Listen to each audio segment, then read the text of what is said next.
உதகையில் இப்போது நடைபெற்று வரும் இந்த துணைவேந்தர்கள் மாநாட்டில் ஆளுநரின் பேச்சு மிகவும் சர்ச்சைக்குள்ளாகி இருக்கிறது. இரண்டால் ஆளுநர் ஆர் என் ரவி நள்ளிரவில் துணைவேந்தர்களின் வீடுகளின் கதவை காவல்துறையினர் தட்டி இந்த மாநாட்டில் பங்கேற்க கூடாது என்று மிரட்டியதாக துணைவேந்தர்கள் மாநாட்டில் பகிரங்கமாக தமிழக அரசின் மீதும் காவல்துறையினரின் மீதும் ஆளுநர் ஆர் என் ரவி ஒரு குற்றச்சாட்டை வைத்திருக்கிறார்.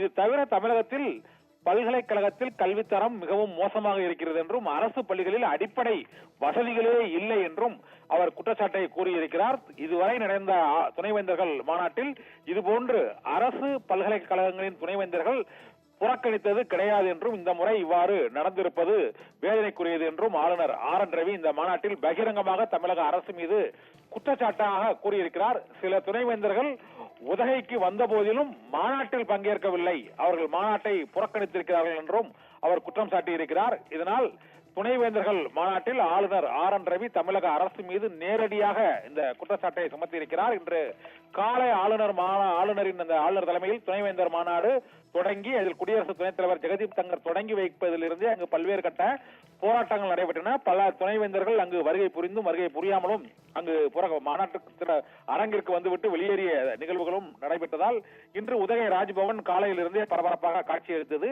இதன் பின்னர் உரையாற்றிய ஆளுநர் ஆர் என் ரவி காவல்துறையினர் மீதும் துணைவேந்தர்களின் செயல்பாடுகள் குறித்தும் தமிழக அரசு குறித்தும் பள்ளிக்கல்வித்துறை மற்றும் உயர்கல்வித்துறை ஆகியவை குறித்தும் சரமாரியான குற்றச்சாட்டுகளை அவர் வைத்திருக்கிறார்.